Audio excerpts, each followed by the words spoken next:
বর্তমান সময়ে প্রায় বেশিরভাগ মানুষের জীবনের একটা সবথেকে বড় সমস্যা হলো ওভার থিঙ্কিং। এবার এই ওভার থিঙ্কিং আসলে কি না, প্রত্যেক মুহূর্তে তোমার মনে হচ্ছে যেন তোমার মাথার ভিতর কোনো একটা চিন্তা জট পেকে আছে। কোনো একটা চিন্তা সবসময় তোমার মাথার ভিতর হচ্ছে। একটা চিন্তা চলে গেল তো আরেকটা চিন্তা হঠাৎ করে মাথার ভিতর ঢুকে যাচ্ছে। কখনো কখনো এমন হয় যে রাত্রিবেলা ঘুমোতে যাওয়ার আগে তুমি কিছু একটা ভাবতে ভাবতে ঘুমোচ্ছ, যেটা তোমার ভাবার কোনো প্রয়োজনই নেই, যেটা তুমি ভাবছো। সকালবেলা ঘুম থেকে উঠে আবার সেই একটা ভাবনার মধ্যেই তুমি জড়িয়ে যাচ্ছ, এবং যার জন্য অনেক ক্ষেত্রে মনে হয় যে নিজেকে খুব টায়ার্ড ফিল হচ্ছে, মাথার ভিতরে একটা খুব টায়ার্ড ব্যাপার ফিল হচ্ছে। মানে মাথা কখনো শান্ত থাকছে না, every time there is something. আজকের এই ভিডিওতে আমি 3টে এমন পয়েন্ট বলবো, যেই 3টে পয়েন্টকে যদি ঠিকভাবে বুঝতে পারো এবং এই 3টে পয়েন্টকে যদি সঠিকভাবে কাজে লাগাতে পারো, তাহলে এই ওভার থিঙ্কিংয়ের সমস্যা চলে যাবে।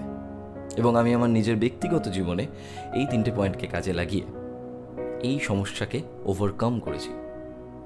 তো ভিডিওতে ঢুকে যাব তার আগে আমি 30 সেকেন্ড সময় চেয়ে নেব একটা অ্যাপ সম্পর্কে বলবার জন্য, যেটা হয়তো তোমাদের কাজে লেগে যেতে পারে অনেকের। আর তারপর চলে যাচ্ছি ডিরেক্ট 3টে পয়েন্টে। ওকে, যেহেতু এখন ক্রাইসিস চলছে, প্রচুর মানুষের জব নেই, ইনকাম নেই, এই টাইমে বিনানি অ্যাপ আমাদের হেল্প করতে পারে। যারা টাকা ইনভেস্ট করো তারা এই অ্যাপে টাকা ইনভেস্ট করে টাকা আর্ন করতে পারো। এবং এই অ্যাপটা এতটাই সহজ এবং স্বজ্ঞাত যে মানুষ জানে না যে হোয়াট ইজ ইন্টারনেট, সেও খুব সহজে বুঝে যাবে এই অ্যাপটা। এবং যদি বড় অঙ্ক ইনভেস্ট করতে না চাও তাহলে ছোট অঙ্ক ইনভেস্ট করতে পারো। আর প্রাইভেসি, এই অ্যাপটা এতটাই সিকিওর যে এখানে লগ ইন করবার জন্য তোমার পাসপোর্ট লাগবে না, তোমার একটা ইমেল আইডি থাকলেই হলো। তো আর দেরি কিসের, যাও, আমার ডেসক্রিপশানে লিঙ্ক দেওয়া রয়েছে, ডাউনলোড করো এবং ইনভেস্ট করে টাকা আর্ন করতে স্টার্ট করো। অ্যাপটা পরে ডাউনলোড করো, আগে পুরো ভিডিওটা দেখে নাও, লাইক করতে ভুলো না, চ্যানেলটা সাবস্ক্রাইব করে দিও, তোমাদের লাইক খুব জরুরি। আর কমেন্টে জানিও নেক্সট দিন আমি কোন টপিকে আলোচনা করবো। তো আপাতত চলে যাচ্ছি প্রথম পয়েন্টে।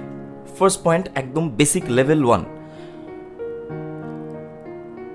লাস্ট ক্লাসে আমি আমার ইনস্টিটিউটে আমার 100 জন ছাত্রছাত্রীকে জিজ্ঞাসা করেছিলাম যে তোমাদের কাদের কাদের ওভার থিঙ্কিংয়ের সমস্যা আছে।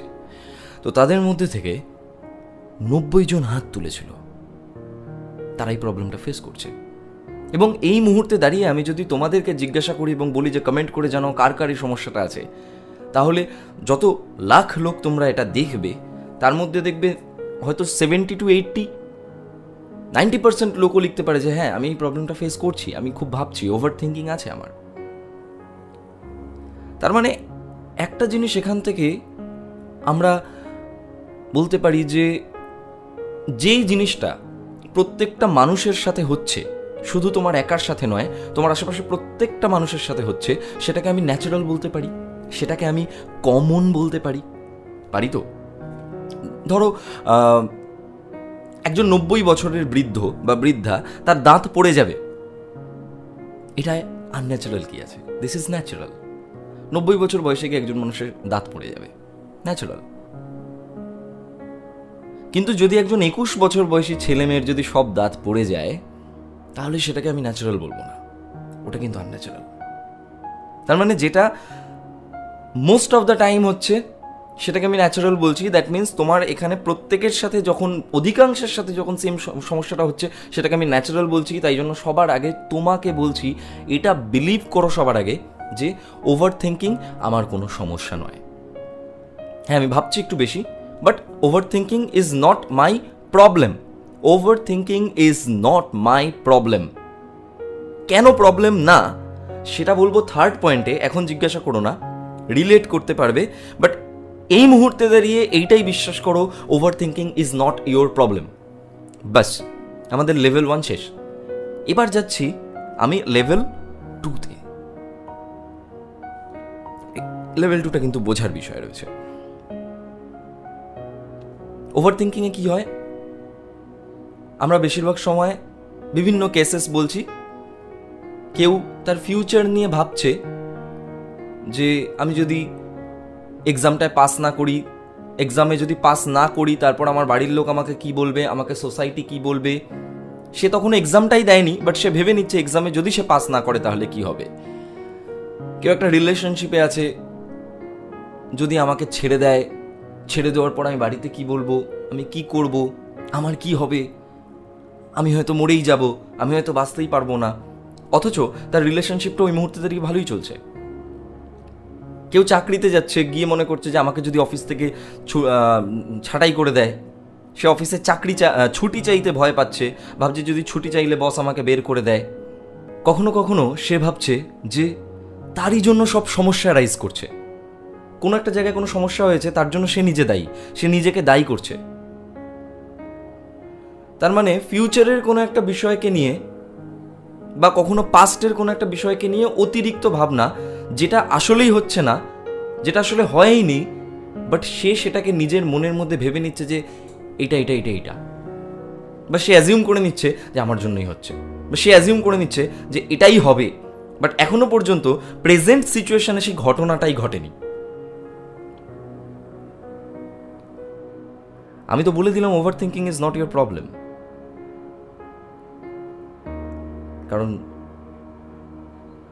মানুষের ব্রেন এটা তো কাজ করবেই, মানুষ তো ভাববেই। কিডনি কাজ করা যদি বন্ধ করে দেয় তাহলে তো ডায়ালিসিস নিতে হবে, তারপর ডায়ালিসিস নিতে নিতে একজন মানুষ মরে যায়। হার্ট যদি কাজ করা বন্ধ করে দেয় তাহলে হার্ট সিজ হয়ে আমরা মরে যাব। তো ব্রেন তো কাজ করবেই। প্রবলেমটা হচ্ছে যখন তুমি যেটা হচ্ছে সেটাকে অ্যাজ ইট ইজ না দেখে তুমি নিজের ইম্যাজিনেশনে এমন কিছু ভেবে নিচ্ছ যেটা আসলে রিয়েল লাইফে হয়নি, সেটাকে ভাবছো এবং সেটাকে প্রায়োরিটি দিচ্ছ। That is your problem. যেটা তোমার লাইফে হয়নি সেটাকে তুমি প্রায়োরিটি দিচ্ছ এবং ভেবে নিচ্ছ কত কিছু ইম্যাজিনেশনে নিজের। বাট অ্যাজ ইট ইজ তুমি যদি দেখো সেই জিনিসটাকে, তাহলে তোমার কাছে তখনও পর্যন্ত চান্স আছে যে তোমার যদি মনে হচ্ছে আমি এক্সামটা ফেল করে যাব, তাহলে আজকে আমি ভালো করে পড়ি, তাহলে কাল আমি এক্সামটা ফেল করবো না। যেটা যেমন সেটাকে সেভাবে দেখতে শেখো। যেটা চোখের সামনে আছে, যা দেখতে পাচ্ছ, যেই সিচুয়েশনটাকে ফেস করছো, সেটাই তোমার জন্য এই মুহূর্তে বাস্তব। আর বাকিটা কিচ্ছু বাস্তব নয়, সব তোমার ইম্যাজিনেশন, সব তোমার ইলিউশন। যেটা এই মুহূর্তে আছে ওটাই বাস্তব, ওটাই তুমি। মাথার ভিতর যেটা চলছে ওটা তোমার ইমাজিনেশন, ভাবনা, ওটা তোমার ইলিউশন। এবং ইলিউশন কিন্তু তোমার ভাসিয়ে দিতে পারে বিভিন্ন জায়গায়। এটা গেল সেকেন্ড পয়েন্ট, সেকেন্ড লেভেল। এবং থার্ড লেভেল, সব থেকে ইম্পর্টেন্ট লেভেল, হাত থেকে রক্ত বেরোচ্ছে। কেন বেরোচ্ছে? রক্ত বেরোনোটা কি কারণ? নো, রক্ত বেরোনোটা হচ্ছে এফেক্ট। কারণ কি? বোধহয় কেটে গেছিল, বোধহয় ভেঙে গেছিল। বুঝতে পারছ? কজ আর এফেক্ট। রক্ত বেরোচ্ছে এটা এফেক্ট, কজ হচ্ছে অন্য কিছু, কেটে গেছিল। ওভার থিঙ্কিং হচ্ছে এফেক্ট, কজ অন্য কিছু। তুমি যে ভাবছো এটা হচ্ছে এফেক্ট, কেন ভাবছো সেটার কারণ অন্য কিছু। তুমি কি করছো? তুমি বারবার বলছো আমি ওভার থিঙ্ক করতে চাই না, আমি ভাবতে চাই না, আমি এক্ষুনি ভাবনা বন্ধ করে দিতে চাই। তুমি কি কোনোদিনও পারবে এরকম যে হঠাৎ করে কিছু একটা ভাবছো, আমি বললাম এই আর ভাববে না, তুমি ফাট করে ব্ল্যাঙ্ক হয়ে গেলে? It is not possible, not possible. তো তুমি যেটা ভাবছো এই মুহূর্তে দাঁড়িয়ে, সেটার পেছনে কোনো একটা কারণ আছে যার জন্য তুমি ভাবছো। তো over thinking is the effect, this is not your problem, this is the effect of your problem. Problem কি? তুমি এখন যেই মুহূর্তে রয়েছো, যা নিয়ে ভাবছো, সেটাই তোমার প্রবলেম। সেটাকে ফিক্স করো। তোমার প্রবলেমটাকে যদি তুমি ফিক্স করো তাহলে ওভার থিঙ্কিং এমনি সেরে যাবে, রাইট? যেমন তোমার জ্বর হলে তুমি প্যারাসিটামল খাচ্ছ, ম্যালেরিয়া হলে কি তুমি প্যারাসিটামল খেলে সেরে যাবে? যাবে না। জ্বর তো প্রত্যেকটা রোগের একদম মানে বেসিক সাইন। যে কোনো রোগ হলো তার আগে তোমার জ্বর আসবে, গা গরম হয়ে যাবে, তার জন্য সবসময় প্যারাসিটামল খেলে হবে না। ডক্টর দেখিয়ে জানতে হবে যে আমার রোগটা কি হয়েছে। জ্বর হচ্ছে এফেক্ট, কজ অন্য কিছু। তো ওভার থিঙ্কিং এফেক্ট, বারবার বলে দিচ্ছি, কজ কিন্তু অন্য কিছু। মাথায় রাখো এটা, ওকে? প্রবলেম খুঁজে বের করো, প্রবলেমটাকে ফিক্স করো, ওভার থিঙ্কিং এমনি চলে যাবে, কারণ ওটা এফেক্ট, এটা প্রবলেম নয়। তুমি যদি ওভার থিঙ্কিংকে ফিক্স করার জন্য দৌড়াও সবসময়, তাহলে কোনোদিনও পারবে না। কোনোদিনও এই প্রবলেম থেকে বেরোতে পারবে না। তো এই 3টে পয়েন্ট ছিল আজকে। ভিডিওটা লাইক করে দাও, কমেন্ট করে জানাও নেক্সট দিন আমি কোন টপিকের উপর আলোচনা করব, এবং যার কমেন্টে সবথেকে বেশি লাইক পড়বে সেটা নিয়ে আমি আলোচনা করব। এবং তোমরা যদি চাও আমি এটার পার্ট 2 বের করি তাহলে অবশ্যই বলো, আরও বিশেষ কিছু জিনিস তোমরা লেখো, সেটা নিয়ে আমরা আলোচনা করব। সেকেন্ড সিলভার প্লে বাটন আসছে, ওই সিলভার প্লে বাটনটার পাশের জায়গায় বসবে, ছবিটা সরিয়ে দেবো আমি, কারণ আমার second channel voice of Gaurav 1 lakh subscriber complete করে গেছে। থার্ড সিলভার প্লে বাটনটা হয়তো 1 মাস বাদে চলে আসবে প্রেত কথা চ্যানেলটার জন্য, ওটা এই সাইডটাতে লাগাবো। তো প্রচুর সিলভার প্লে বাটন নিয়ে বসে এবার তোমাদের সাথে গল্প করবো ভিডিও বানিয়ে। তো চলো, তো তুমি ভালো থেকো প্রত্যেকে, আর সাবধানে থেকো সবাই। আর হ্যাঁ, কালী পুজো ভালোভাবে